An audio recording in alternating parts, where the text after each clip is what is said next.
Channel asina mayambu amukkasu hana taramna okjari. Channel asibu nungsibirabadi wari khak taraga thokpiki. Adom madongi mamal yamlabu kubi sing aduna subscribe amadi notification bell icon adada git launa amuktang nambira.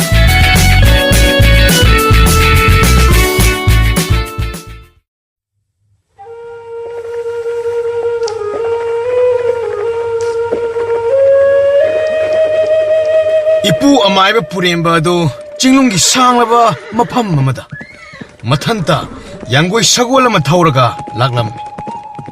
Mana sum lakpa sida umangi ningthau oiriba nungsa amaga lamhui mayam amaga chikhainabagi makhol tai haidana yanggoi sagol lapna thamamaga changsilakladuna marum amadagi tuminna yengammi. Adugu mathanta asumna khalammi.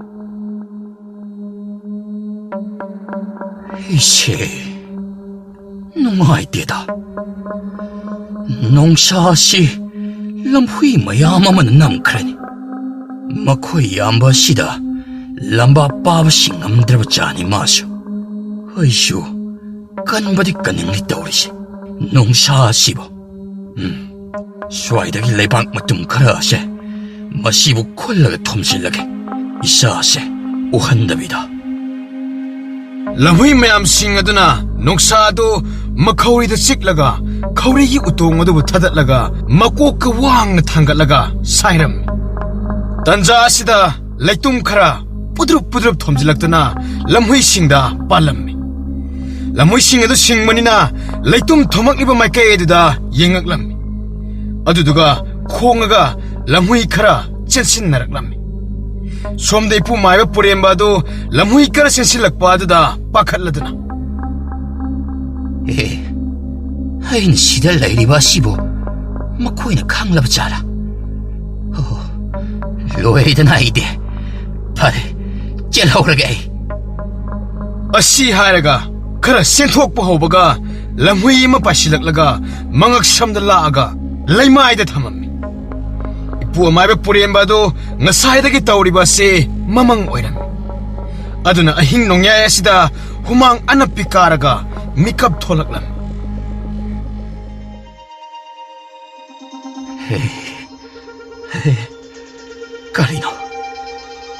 Karino ay hawjiki mangla na dabo. Nahan makaidiya sumna mangde.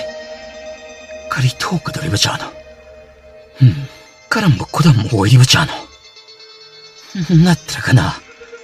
Aikoigi ningthauhay ngarang nongchup laipakta satkiba sing adugi pattaba thokdore haiduna aingona khangalakliba oiba sara.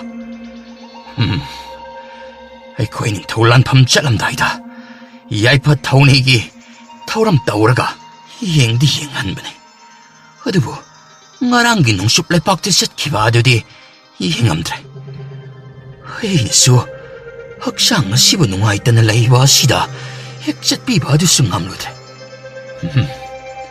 Pare, tumtanaba taurage. Hayeng inung hek nganbaga kari na yenglage.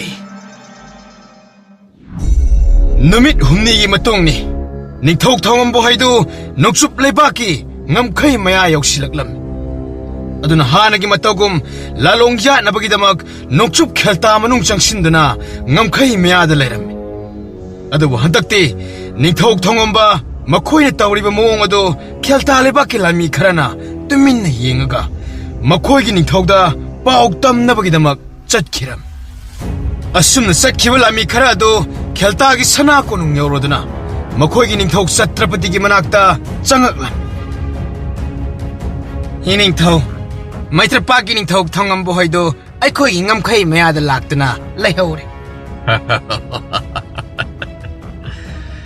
Hey, Lanmi, makoina lakhori hairiba adubo mafam masida changsilaknaba sem sahurabro. Iningthau madugidamakta sem saudri. Makoi karamna sangsingani haiba lalong yaliba soidana oiramgani. Aduna ikoisu balakaga ikoiga ngamkhai mayada lairiba Lanmi mayamado madubu kaurur. Aduga 호랭기 누미당 와이란 맛이다. 어이코이, ngamkai maya aduda, ningthau thongambo hoin sang silak badubu, ngai duna leina naba. Phagani ningthau. Asumna mana edu ningthau de ikai khumna ulamaga thokhiram. Asumna numidang wairangi matam masida ningthau Chhatrapati masa nupa Devan amadi ningthau Kumar makhoi singa loinana lanmi mayamga laktuna ngamkhai mayada leirammi. Hoi, ningthau Kumar, handak lanpham masidi nahaki baba ningthaubu hatkibagi laman nakhutmak singadabani ko. Hoi ningthau, babagi laman khumdoribani. Ado Kumar, hoi wafam mamahangi. Nahan makai ngamkai mayada lairibado, aikhoigi leipak anidugi ningthau ani edubu laktabro. Hojik lakpatsu yaurapte. Hoinadi nahan makai yauraga lairibra haidina khalluraban. Iningthau, yaudida. Aina phana kanna kaururabasu suklak lakte. Makhoi ningthau anise mabuksel khara pi, phatsu phatte. Makhoi na khallisi lami khara tharakliba asina yare sin. Taujasana. Makhoi taujasana. Makhoi isu matam lakhini. Lan lakpada makhoi na khangdabagi taurin. Sana kunong loksin bagi say tingase makhoi phangdre. Adunane. Mani su ningthau. Aduna aikhoi na su makhoi lebak anina tharaiba lami singsina hana laphamda thajanse ningthau. Madumakni aisu tauge khalambado. Adu ningthau. Aigi wakaldadi hojik numit tadrikanda lanase hekta hogjanbana phagani khale. Aikhoi ahing sima yarek tawsar. Baba, iningthau Kumar hariba wase tawbana phani khaliduna sasu. Aduna phanadro. Hoida. Hojimuk lan soknanaba tawras. Aduna aikhoi langi Bengal ladabu hona khongkalo. Maitrapaki lanmi sing makhoibu tananaba. Phagani baba, khonghanjarage. Asuna bengun khongnaba paiba lami eduda hairaduna ngamkhai mayada thagiram. Adudi hojik aikhoi lanmi singada langidamak phibam semna hallaga lehella. Aduga aikhoi na sinakibagi matungina lan sangak nabasu khangalo. Phagani baba, nasa haijarage. Bengun khongnaba satkhiba lami ani ahumdo ngamkhai aroibada leiraduna hongna khongammi.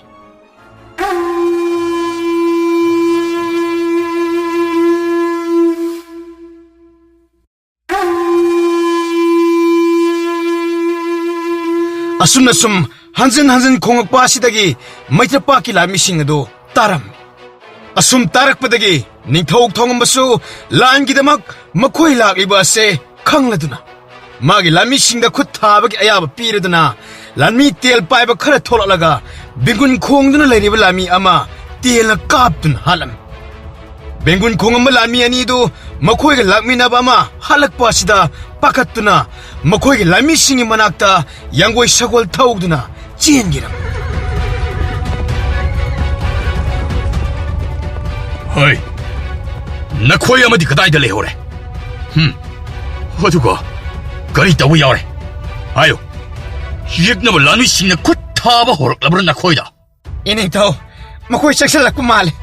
Aikhoi bengun khongi kanda aikhoi ge chaminaba ama telna kaptuna hatkre. Cha. Hoi, lanmi makhoi di edamna khut tharakare. Aduna nakhoi sinna sana sagi nafamda leiro chalo. Somna ningthau thongam boidu kelta lebak manungda changsilaklammi. Aduga noksup lebak ki lami singa lan thengnaba hauraklammi. Maikai ani makki lanmi phajana sinaram. Nuksagi lami sing makhoi hanagi matogum phajana lan thengnaduna noksup lebak ki lami sing phajana halam. Asumna ngaihak lan thengnaraba matung Maitrapaki lami singi tunglomdagi kelta lebaki koi khalakladuna Maitrapaki lami singbu hatpa horaklam. Asumna maikai maridagi koisalaklaga lan soknaba asida Maitrapaki lami sing panayamna siram. Thongbasu asumna maikai mari koisalaga lan thengnarakpa asida matha haipet saram. Tanja asida ꯅꯤꯡꯊꯧ ꯆꯇ꯭ꯔꯄꯇꯤꯗꯨ ꯆꯪꯁꯤꯜꯂꯛꯂꯒ ꯊꯥꯡꯅ ꯌꯥꯟꯁꯤꯜꯂꯛꯂꯝꯃꯤ ꯊꯣꯡꯉꯝ ꯑꯃꯁꯨꯡ ꯃꯃꯤꯠ ꯃꯅꯥ ꯁꯤꯡꯕꯅ ꯍꯩꯅ ꯁꯤꯡꯅ ꯊꯩꯔꯒ ꯅꯤꯡꯊꯧ ꯆꯇ꯭ꯔꯄꯇꯤꯒ ꯊꯥꯡ ꯌꯥꯟꯊꯠꯅꯔꯝꯃꯤ ꯉꯥꯏꯍꯥꯛ ꯌꯥꯟꯊꯠꯅꯔꯕ ꯃꯇꯨꯡ ꯊꯣꯡꯉꯝꯕꯅ ꯂꯥꯛꯁꯤꯜꯂꯛꯂꯝꯃꯤ ꯑꯁꯨꯝꯅ ꯇꯧꯔꯛꯄ ꯑꯁꯤꯗ ꯕꯂꯀꯥ ꯂꯩꯕꯥꯛꯀꯤ ꯅꯤꯡꯊꯧ ꯀꯨꯃꯥꯔ ꯑꯗꯨ ꯆꯪꯁꯤꯜꯂꯛꯇꯨꯅ ꯌꯥꯎꯁꯤꯜꯂꯛꯂꯝꯃꯤ ꯍꯧꯖꯤꯛꯇꯤ ꯃꯈꯣꯏ ꯑꯍꯨꯝ ꯊꯥꯡ ꯌꯥꯅꯔꯝꯃꯤ ꯅꯤꯡꯊꯧ ꯀꯨꯃꯥꯔ ꯅꯍꯥꯒ ꯑꯣꯏꯔꯤꯕꯅꯤꯅ ꯃꯄꯥꯡꯒꯜ ꯐꯖꯅ ꯀꯜꯂꯝꯃꯤ ꯑꯗꯨꯒ ꯅꯤꯡꯊꯧ ꯆꯇ꯭ꯔꯄꯇꯤ ꯃꯈꯣꯏ ꯑꯅꯤ ꯆꯪꯗꯨꯅ ꯂꯝꯕꯥ ꯇꯧꯕ ꯑꯁꯤꯗ ꯅꯤꯡꯊꯧ ꯊꯣꯡꯉꯝꯕ ꯃꯄꯥꯡꯒꯜ ꯈꯪꯁꯣꯟ ꯁꯣꯟꯊꯔꯛꯂꯝꯃꯤ ꯇꯥꯟꯖꯥ ꯑꯁꯤꯕꯨ ꯂꯧꯗꯨꯅ ꯅꯤꯡꯊꯧ ꯊꯣꯡꯉꯝꯕꯕꯨ ꯃꯥꯏꯊꯤꯕ ꯄꯤꯔꯝꯃꯤ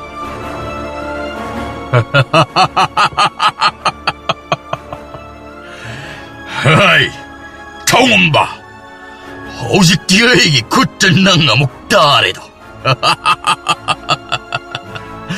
ꯉꯁꯤꯗꯤ ꯑꯩꯒꯤ ꯅꯤꯡꯕ ꯊꯨꯡꯂꯦꯗꯣ ꯏꯅꯤꯡꯊꯧ ꯑꯩꯅ ꯑꯣꯏꯅ ꯂꯨꯔꯦꯜ ꯑꯁꯤ ꯂꯧꯗꯨꯅ ꯍꯥꯠꯂꯒꯦ ꯏꯄꯥꯒꯤ ꯂꯃꯟ ꯁꯤꯡꯕ ꯑꯣꯏꯅ ꯌꯥꯗꯦ ꯅꯤꯡꯊꯧ ꯀꯨꯃꯥꯔ ꯑꯩꯅ ꯑꯣꯏꯅ ꯃꯥꯒꯤ ꯌꯥꯏꯕꯤ ꯊꯋꯥꯏ ꯑꯁꯤꯕꯨ ꯋꯥꯅ ꯑꯣꯠꯂꯒ ꯍꯥꯠꯀꯅꯤ ꯅꯤꯡꯊꯧ ꯊꯣꯡꯉꯝꯕ ꯑꯗꯨ ꯃꯈꯣꯡ ꯃꯈꯨꯠ ꯃꯁꯥ ꯁꯤꯟꯕ ꯊꯨꯡꯅ ꯏ ꯊꯣꯛꯂꯕꯅꯤꯅ ꯍꯧꯒꯠꯄ ꯉꯝꯃꯝꯗꯦ ꯍꯧꯖꯤꯛꯇꯤ ꯊꯣꯡꯉꯝꯕ ꯅꯪꯒꯤ ꯅꯨꯃꯤꯠ ꯁꯨꯔꯕ ꯃꯥꯜꯂꯦꯅꯦ ꯍꯩ ꯅꯪꯅ ꯃꯃꯥꯡꯒꯤ ꯂꯥꯟꯐꯝꯗ ꯌꯥꯝꯅ ꯁꯣꯏꯕ ꯑꯃ ꯇꯧꯈ꯭ꯔꯦ ꯃꯔꯝꯗꯤ ꯑꯩꯕꯨ ꯍꯥꯠꯇꯅ ꯐꯥꯔꯒ ꯊꯝꯂꯨꯕꯒꯤ ꯅꯪꯒꯤ ꯗꯁꯥ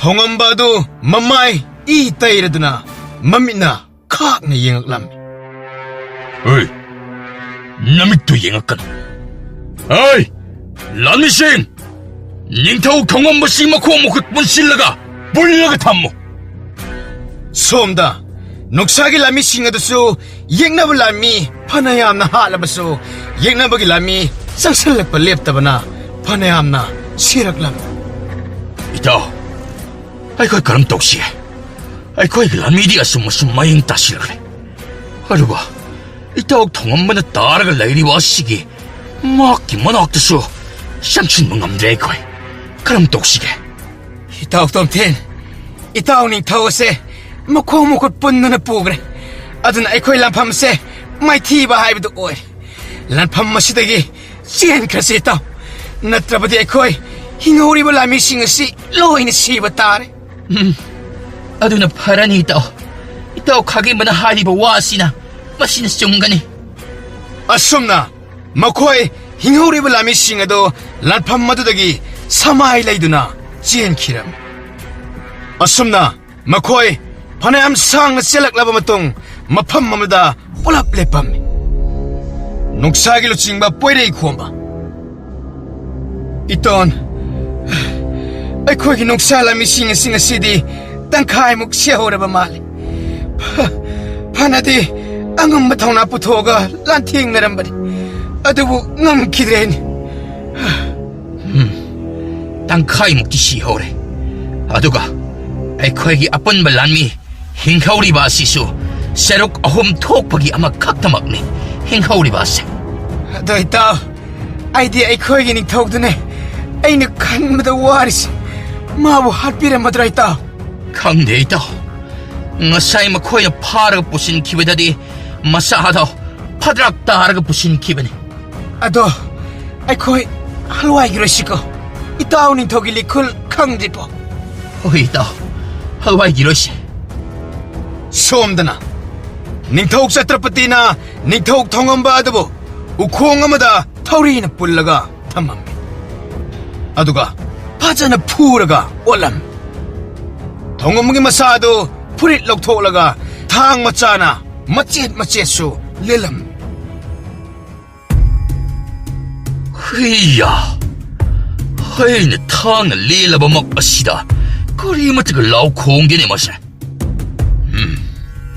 ꯅꯔꯜ ꯌꯥꯝꯅ ꯈꯥꯔꯕꯀꯣ ꯅꯔꯜ ꯌꯥꯝꯅ ꯈꯥꯕ ꯆꯥꯔꯕꯀꯣ ꯅꯪ ꯈꯪꯒꯅꯤ ꯍꯩ ꯀꯅꯥ ꯂꯩ ꯊꯨꯝ ꯄꯨꯔꯛꯎ ꯏꯅꯤꯡꯊꯧ ꯁꯤꯗ ꯂꯩꯖꯔꯦ ꯍꯨꯠ ꯆꯥ ꯆꯥ 캉브라 시오라디 난 캉라브라 asumna thongomgi asokuma pham singadu thum singadu taishallam asumna taishallak pasidadi thongomba du chaina du khang mangamdaduna lauram nithau kumar chaksilaktuna inithau aisu kariguma matadi tawjauge ipagi laman khumboy Hey, Kumar, Taur, Nahaki Pamad Taur. nithau thongomba awaba khanguni kona ipagi laman ngasidi khumbatari asi hairaga thongomgi marai edu chingtholaga kakhalam thongomsu naraduna kanna law asumna ngehak awaba khangaba matung I thokpa helmenduna thongomba tuminna leikira Shiraba Malini. Tuminang laikrin. Mihun ka si Jongdrin. Oh, Ningtau Tongamasir. Hey, Lani Singh. Adudi, Oren Nehak Labega. Makwanya Lapangam Kai Maya Aduda. Huntok like a tumbler. Pagani Ningtau. Lao Ningtau Kumar. Ipa Isha. I coin a lan namduna. A palm of Bangtokpagi. Harao Pontok Mercy. Blau. matangi nimini ayuki matammasida tomthin lemba khagemba makoi singado nongsa lami sing karaga tauraga kheltale ba kingam khai mayada tuminna lakam makoi na lakpa sida thongomgi haksang taraga leramba du uraduna sensan naram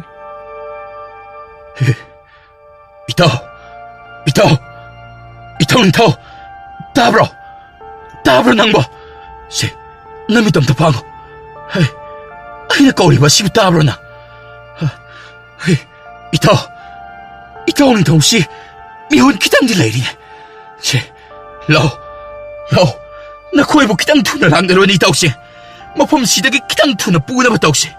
hoy purasi mafamsida kuina leibiyar asumna thongomba du tomthin na mananganda pokhaladuna chatkiram makoi lami mayamado amuk pullaba matung thongomba du yangoi sagol thakta phajana hapaduna mari baktamna halwai kiram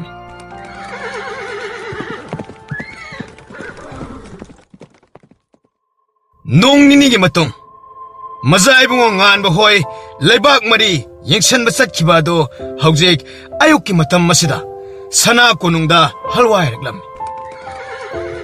lamda salubagi mai okthok laba matung mapani thogi manakta changaklam adu mapani thogdi leramdaba asida tholallaga mama lei mremigi manakta amuk laklam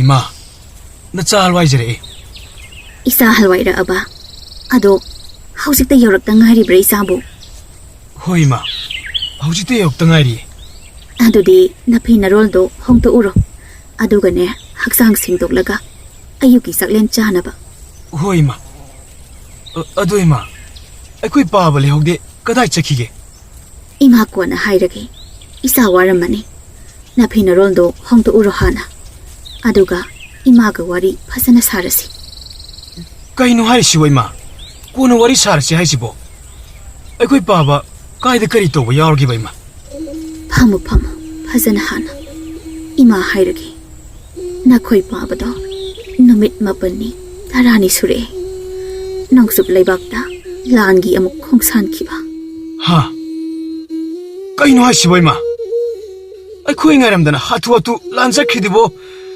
ibungo aikhoigi nongsup leibakta leiba lalon idik taunanaba thamba lanmi sing ado loina hatokre hai madudagi hinghoba lanmi makhoi manga aduna aikhoigi leibak asibu yaunaba selaklaga paudo khanghanbadagi nakhoi baba mai haukhai sauraduna namit nini subada lanmi kuntra muktang puraga khongsan khibane as ima aikoi paba du ko khamoba yadraba aikoi ge lamising oina hatokre haido makhoi leibak mari punsilaga leramani soidana ibungo hairibani imasu adobu mana paiba yada khai saurabanina takhidre aikhoigi wa ꯑꯣꯟꯊꯣꯛꯄꯅꯤ ꯑꯗꯨꯗꯤ ꯑꯩꯈꯣꯏ ꯍꯧꯖꯤꯛ ꯀꯩꯗꯧꯒꯅꯤ ꯊꯨꯅ ꯑꯩꯈꯣꯏꯁꯨ ꯂꯝꯃꯤ ꯈꯔ ꯌꯥꯝꯅ ꯈꯣꯝꯁꯤꯜꯂꯒ ꯈꯣꯡꯁꯥꯜꯂꯨꯗꯕ ꯌꯥꯔꯣꯏ ꯑꯗꯨ ꯏꯃꯥ ꯑꯩꯈꯣꯏ ꯇꯥꯃꯣ ꯆꯧꯗꯤ ꯍꯜꯋꯥꯏꯔꯛꯈ꯭ꯔꯕꯣ ꯅꯈꯣꯏ ꯇꯥꯃꯣ ꯆꯧꯗꯤ ꯍꯜꯋꯥꯏꯔꯛꯇ꯭ꯔꯤꯅꯤ ꯏꯕꯨꯡꯉꯣ ꯑꯩ ꯉꯁꯤ ꯍꯌꯦꯡꯁꯤꯒꯤ ꯃꯅꯨꯡꯗ ꯂꯥꯟꯃꯤꯁꯤꯡꯗ ꯀꯧꯍꯜꯂꯗꯕ ꯌꯥꯔꯣꯏ ꯑꯩꯈꯣꯏ ꯍꯟꯇꯛ ꯄꯨꯟꯁꯤꯡꯉꯤꯕ ꯂꯩꯕꯥꯛ ꯃꯔꯤꯗꯨꯗꯒꯤ ꯂꯥꯟꯃꯤꯁꯤꯡꯁꯨ ꯌꯥꯎꯅꯕ ꯏꯃꯥꯁꯨ ꯑꯗꯨ ꯄꯥꯝꯃꯤ ꯏꯕꯨꯡꯉꯣ ꯏꯃꯥꯗꯤ ꯋꯥꯈꯜ ꯑꯁꯤ ꯋꯥꯗꯕ ꯉꯝꯗꯦ ꯇꯧꯔꯤꯕꯁꯦ ꯅꯈꯣꯏ ꯄꯥꯕꯒꯤ ꯈꯟꯕꯗ ꯑꯩꯈꯣꯏ ꯄꯥꯕꯁꯤ ꯏꯃꯥ ꯍꯟꯗꯛꯀꯤ ꯃꯇꯥꯡꯁꯦ ꯋꯥꯈꯜꯗꯤ ꯈꯔ ꯈꯟꯗꯕ ꯋꯥꯠꯂꯤ ꯇꯧꯔꯤꯁꯤ ꯐꯔꯦ ꯃꯥꯗꯨꯗꯤ ꯅꯆꯥ ꯑꯝꯇ ꯐꯤ ꯍꯣꯡꯉꯨꯈꯤ ꯍꯣꯡꯗꯣꯛꯎꯔꯣ ꯑꯗꯨꯒ ꯉꯥꯏꯍꯥꯛ ꯐꯖꯅ ꯄꯣꯊꯥꯔꯣ ꯍꯣꯏ ꯍꯣꯏ ꯑꯁꯨꯝꯅ ꯉꯥꯟꯕ ꯃꯃꯥꯒꯤ ꯃꯅꯥꯛꯇꯒꯤ ꯊꯣꯛꯈꯤꯔꯝꯃꯤ ꯅꯨꯃꯤꯠ ꯂꯩꯊꯔꯛꯄꯒꯤ ꯃꯇꯝ ꯑꯁꯤꯗ ꯇꯣꯝꯊꯤꯟꯒꯤ ꯃꯆꯥꯅꯨꯄꯤ ꯑꯍꯟ ꯂꯥꯡꯂꯦꯟ ꯑꯗꯨ ꯁꯅꯥ ꯀꯣꯅꯨꯡ ꯑꯁꯤꯗ ꯂꯥꯛꯂꯗꯨꯅ ꯃꯖꯥ ꯏꯕꯨꯡꯉꯣ ꯉꯥꯟꯕꯅ ꯆꯠꯈꯤꯕꯗꯨꯒꯤ ꯃꯇꯨꯡꯗ ꯇꯞꯅ ꯇꯞꯅ ꯏꯟꯅꯔꯛꯂꯝꯃꯤ ꯃꯖꯥ ꯏꯕꯨꯡꯉꯣ ꯇꯨꯡꯗ ꯉꯁꯥꯏꯗꯒꯤ ꯏꯆꯜ ꯂꯥꯡꯂꯦꯟ ꯑꯁꯦ ꯑꯗꯨꯝ ꯏꯟꯅꯗꯨꯅ ꯂꯩꯔꯦ ꯃꯖꯥ ꯏꯕꯨꯡꯉꯣꯕꯨ ꯎꯅꯅꯤꯡꯕ ꯃꯥꯜꯂꯦ ꯑꯣ ꯐꯔꯦ ꯐꯔꯦ ꯑꯗꯨꯗꯤ ꯅꯈꯣꯏ ꯑꯩꯒꯤ ꯀꯥ ꯃꯌꯥꯗ ꯂꯩꯔꯝꯃꯨ ꯐꯒꯅꯤ ꯃꯖꯥ ꯏꯕꯨꯡꯉꯣ ꯏꯁꯥꯅꯧ ꯀꯔꯤꯒꯤꯅꯣ ꯑꯩꯒꯤ ꯇꯨꯡꯗ ꯇꯨꯃꯤꯟꯅ ꯏꯟꯅꯗꯨꯅ ꯂꯥꯛꯂꯤꯕꯗꯤ ꯎꯅꯅꯤꯡꯕ ꯂꯩꯔꯕꯗꯤ ꯏꯐꯝꯗ ꯑꯗꯨꯝ ꯍꯥꯏꯔꯛꯄ ꯌꯥꯗꯕ꯭ꯔꯣ ꯏꯁꯥꯕꯤꯗꯤ ꯉꯁꯥꯏ ꯑꯌꯨꯛ ꯍꯟꯋꯥꯏꯔꯛꯄꯗꯒꯤ ꯑꯁꯥꯎ ꯄꯔꯩ ꯆꯟꯗꯨꯅ ꯂꯩꯕꯗꯨꯗ ꯏꯁꯥꯕꯤꯒꯤ ꯃꯐꯝꯗ ꯎꯅꯁꯤ ꯍꯥꯏꯕ ꯉꯝꯖꯗꯕꯅꯤ ꯀꯔꯤꯒꯤ ꯍꯥꯏꯕ ꯉꯝꯗ꯭ꯔꯤꯕꯅꯣ ꯑꯗꯣ ꯍꯧꯖꯤꯛꯇꯤ ꯑꯩꯒꯤ ꯅꯥꯛꯇ ꯂꯩꯔꯕ ꯅꯠꯇ꯭ꯔꯣ ꯂꯥꯛꯑꯣ ꯂꯩꯀꯣꯜꯗ ꯆꯠꯂꯒ ꯉꯥꯏꯍꯥꯛ ꯅꯨꯡꯁꯤ ꯋꯥꯔꯤ ꯆꯤꯊꯅꯔꯨꯁꯤ ꯍꯣꯏ ꯏꯁꯥꯕꯤ ꯏꯁꯥꯅꯧꯕꯨ ꯁꯅꯥ ꯀꯣꯅꯨꯡꯁꯤꯗ ꯂꯩꯔꯝꯃꯤꯁꯤ ꯏꯊꯟꯗ ꯂꯥꯛꯂꯤꯕ꯭ꯔꯣ ꯏꯇꯣꯝꯇ ꯂꯥꯛꯄ ꯅꯠꯇꯤꯌꯦ ꯏꯃꯥꯒ ꯏꯕꯥꯅꯤ ꯄꯨꯟꯅ ꯂꯥꯛꯄꯅꯦ ꯏꯁꯥꯕꯤ ꯏꯁꯥꯅꯧꯕꯨ ꯅꯁꯥꯕꯤ ꯑꯩꯕꯨ ꯎꯅꯅꯤꯡꯕꯒꯤ ꯃꯌꯥꯏꯅ ꯄꯂꯦꯝ ꯏꯃꯥꯒ ꯂꯥꯛꯂꯤꯕ꯭ꯔꯣ ꯅꯠꯇꯦ ꯏꯁꯥꯕꯤ ꯍꯟꯗꯛ ꯆꯠꯈꯤꯕ ꯂꯥꯟꯐꯝ ꯑꯗꯨ ꯃꯑꯣꯡ ꯑꯃꯗ ꯆꯠꯈꯤꯕꯅꯤꯅ ꯏꯌꯨꯝ ꯃꯣꯡꯕ ꯏꯔꯥꯜꯌꯥꯏꯗ ꯄꯂꯦꯝ ꯏꯃꯥꯒ ꯑꯩꯈꯣꯏ ꯑꯅꯤ ꯂꯩꯇꯥꯅ ꯂꯩꯕ ꯉꯝꯗꯦ ꯃꯔꯝ ꯑꯁꯤꯅ ꯁꯅꯥ ꯀꯣꯅꯨꯡ ꯑꯁꯤꯗ ꯂꯥꯛꯆꯕꯅꯤ ꯑꯣ ꯏꯇꯣꯟ ꯇꯣꯝꯊꯤꯟꯅꯁꯨ ꯌꯥꯎꯈꯤꯕ꯭ꯔꯣ ꯌꯥꯎꯈꯤ ꯏꯁꯥꯕꯤ ꯑꯩꯈꯣꯏ ꯄꯥꯕꯒ ꯏꯅꯥꯎꯊꯣꯏꯕꯒ ꯃꯈꯣꯏ ꯑꯅꯤ ꯑꯗꯨꯅ ꯌꯥꯝꯅ ꯄꯥꯈꯠꯂꯤ ꯍꯟꯗꯛꯀꯤ ꯂꯥꯟꯐꯝ ꯆꯠꯈꯤꯕ ꯑꯁꯤꯗꯤ ꯀꯔꯤꯒꯤ ꯄꯥꯈꯠꯂꯤꯅꯣ ꯄꯥꯈꯠꯀꯅꯨ ꯑꯩꯈꯣꯏꯁꯨ ꯑꯊꯨꯕꯗ ꯆꯠꯅꯕ ꯇꯧꯔꯗꯕꯅꯤ ꯅꯨꯃꯤꯠ ꯈꯔꯅꯤꯒꯤ ꯃꯇꯨꯡꯗ ꯁꯣꯏꯗꯅ ꯆꯠꯂꯅꯤ ꯑꯗꯨꯅ ꯂꯥꯟꯃꯤ ꯈꯔ ꯌꯥꯝꯅ ꯆꯠꯅꯕ ꯅꯧꯅ ꯄꯨꯟꯁꯤꯟꯈꯤꯕ ꯂꯩꯕꯥꯛꯁꯤꯡ ꯑꯗꯨꯒꯤ ꯂꯥꯟꯃꯤꯁꯤꯡ ꯃꯇꯦꯡ ꯂꯧꯔꯗꯨꯅ ꯀꯧꯈꯠꯂꯗꯕꯅꯤ ꯑꯁꯨꯝꯅ ꯃꯈꯣꯏ ꯑꯅꯤꯗꯨ ꯂꯩꯀꯣꯜ ꯃꯅꯨꯡ ꯑꯁꯤꯗ ꯅꯨꯡꯁꯤ ꯋꯥꯔꯤ ꯀꯌꯥ ꯁꯥꯟꯅꯔꯝꯃꯤ ꯃꯊꯪꯒꯤ ꯅꯨꯃꯤꯠꯅꯤ ꯇꯣꯝꯊꯤꯟ ꯅꯣꯏꯗꯨ ꯃꯔꯩꯕꯥꯛ ꯃꯔꯝꯗꯝ ꯑꯌꯨꯛꯀꯤ ꯃꯇꯝ ꯑꯁꯤꯗ ꯌꯧꯁꯤꯜꯂꯛꯂꯝꯃꯤ ꯑꯗꯨꯕꯨ ꯃꯈꯣꯏ ꯃꯔꯝꯗꯝ ꯌꯧꯔꯦ ꯍꯥꯏꯗꯨꯅ ꯃꯃꯥꯡꯒꯤ ꯃꯇꯧꯒꯨꯝ ꯄꯣꯊꯥꯕ ꯇꯧꯗꯕꯤ ꯁꯅꯥ ꯀꯣꯅꯨꯡ ꯇꯝꯅ ꯊꯧꯔꯛꯂꯝꯃꯤ ꯑꯁꯨꯝꯅ ꯉꯥꯏꯍꯥꯛꯀꯤ ꯃꯇꯨꯡ ꯁꯅꯥ ꯀꯣꯅꯨꯡ ꯌꯧꯔꯗꯨꯅ ꯃꯅꯨꯡꯗ ꯆꯪꯉꯛꯂꯝꯃꯤ ꯂꯥꯟꯃꯤ ꯃꯌꯥꯝ ꯑꯁꯤꯅ ꯐꯤꯕꯝ ꯀꯥꯏꯈꯩ ꯆꯪꯉꯛꯄ ꯑꯁꯤꯗ ꯁꯅꯥ ꯀꯣꯅꯨꯡ ꯃꯅꯨꯡꯗ ꯃꯊꯧ ꯇꯧꯔꯒ ꯂꯩꯔꯤꯕ ꯂꯥꯟꯃꯤꯁꯤꯡ ꯑꯗꯨꯅ ꯑꯉꯛꯄꯒ ꯂꯣꯏꯅꯅ ꯃꯨꯟꯅ ꯌꯦꯡꯅꯔꯛꯂꯝꯃꯤ ꯑꯁꯨꯝꯅ ꯇꯣꯝꯊꯤꯟ ꯂꯦꯝꯕ ꯈꯥꯒꯦꯝꯕ ꯃꯈꯣꯏꯁꯤꯡ ꯑꯗꯨꯅ ꯅꯤꯡꯊꯧ ꯊꯧꯉꯝꯕꯕꯨ ꯊꯥꯡꯗꯒꯦꯅ ꯃꯁꯥ ꯄꯥꯏꯔꯨꯕ ꯃꯇꯝ ꯑꯗꯨꯗ ꯊꯧꯉꯝꯕꯒꯤ ꯃꯁꯥ ꯑꯗꯨ ꯎꯟ ꯇꯥꯈꯩ ꯏꯪꯗꯨꯅ ꯂꯩꯔꯝꯕ ꯑꯁꯤꯗ ꯄꯥꯈꯠꯇꯨꯅ ꯇꯣꯝꯊꯤꯟꯅ ꯂꯥꯟꯃꯤ ꯑꯃꯗ ꯊꯨꯅ ꯁꯅꯥ ꯀꯣꯅꯨꯡꯒꯤ ꯑꯃꯥꯏꯕꯈꯩ ꯀꯧꯅꯕꯒꯤꯗꯃꯛ ꯊꯥꯈꯤꯔꯝꯃꯤ ꯁꯅꯥ ꯀꯣꯅꯨꯡꯒꯤ ꯑꯃꯥꯏꯕ ꯈꯔ ꯄꯥꯈꯠꯅ ꯂꯥꯛꯂꯗꯨꯅ ꯊꯧꯉꯝꯕꯒꯤ ꯈꯨꯗꯥꯡ ꯄꯥꯏꯗꯨꯅ ꯌꯦꯡꯉꯝꯃꯤ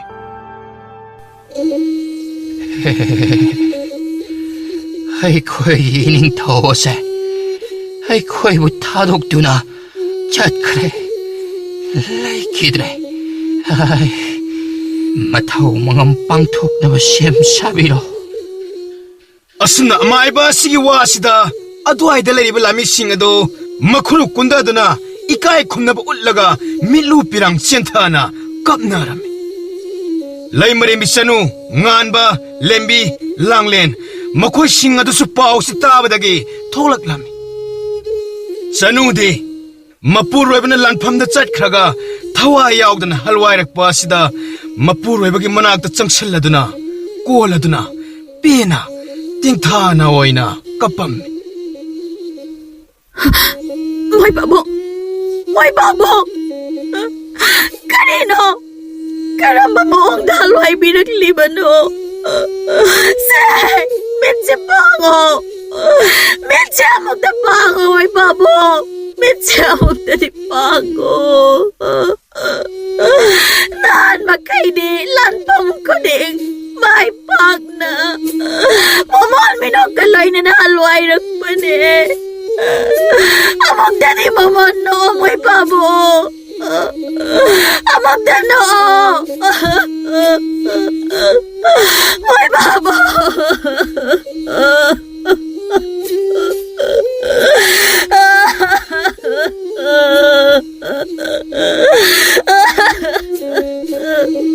Baba!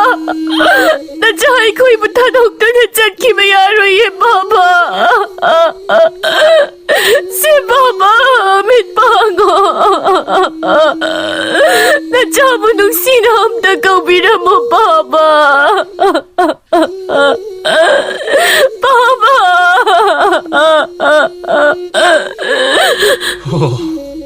ꯅꯆꯥ ꯑꯩꯈꯣꯏꯕꯨ ꯊꯥꯗꯣꯛꯇꯨꯅ ꯆꯠꯂꯕ ꯑꯣꯏꯔꯦꯀꯣ ꯄꯥꯕꯗꯤ. ꯄꯥꯕꯒꯤ ꯑꯁꯥꯎꯕꯗꯨ ꯈꯤꯇꯪ ꯐꯥꯊꯕꯤꯔꯝꯂꯕꯗꯤ ꯅꯆꯥꯒꯤ ꯊꯃꯣꯏꯁꯤꯅ ꯄꯦꯟꯖꯒꯗꯕꯅꯤ. ꯑꯗꯨꯕꯨ ꯄꯥꯕ, ꯅꯍꯥꯛꯀꯤ ꯂꯃꯟ ꯅꯆꯥ ꯑꯩꯈꯣꯏꯅ ꯁꯣꯏꯗꯅ ꯈꯨꯝꯈꯤꯅꯤ. ꯏꯕꯨꯙꯧ ꯄꯥꯈꯪ ꯃꯄꯟꯗꯅ ꯋꯥꯁꯛꯂꯤꯕ ꯑꯁꯤꯅꯤ. ꯏꯄꯥꯕꯨ ꯁꯨꯝꯅ ꯑꯣꯠ ꯂꯩꯗꯨꯅ ꯍꯥꯠꯈꯤꯕ ꯅꯤꯡꯊꯧ ꯑꯗꯨꯕꯨ ꯂꯨꯔꯦꯜ ꯀꯛꯇꯨꯅ ꯑꯩ ꯁꯣꯏꯗꯅ ꯍꯥꯠꯀꯅꯤ. ꯊꯣꯡꯉꯝꯕꯒꯤ ꯃꯇꯥꯎ ꯑꯍꯨꯝ ꯑꯗꯨꯁꯨ ꯃꯇꯥꯎ ꯅꯤꯡꯊꯧꯒꯤ ꯃꯅꯥꯛ ꯑꯣꯏꯔꯞꯅ ꯈꯨꯔꯨ ꯀꯨꯟꯊꯔꯒ ꯐꯝꯊꯔꯗꯨꯅ ꯃꯇꯥꯎꯅ ꯊꯋꯥꯏ ꯌꯥꯎꯗꯅ ꯂꯩꯔꯤꯕ ꯑꯗꯨꯗ ꯃꯤꯠꯂꯨ ꯄꯤꯔꯥꯡ ꯆꯦꯟꯊꯔꯗꯨꯅ ꯅꯨꯡꯁꯤꯅ ꯌꯦꯡꯖꯔꯝꯃꯤ. ꯑꯗꯨꯒ ꯍꯧꯈꯤꯕ ꯃꯃꯥꯡꯒꯤ ꯍꯔꯥꯎꯅ ꯄꯨꯟꯈꯤꯕ ꯊꯧꯗꯣꯛ ꯀꯌꯥꯁꯤꯡ ꯑꯗꯨꯕꯨ ꯅꯤꯡꯁꯤꯡꯅꯔꯝꯃꯤ.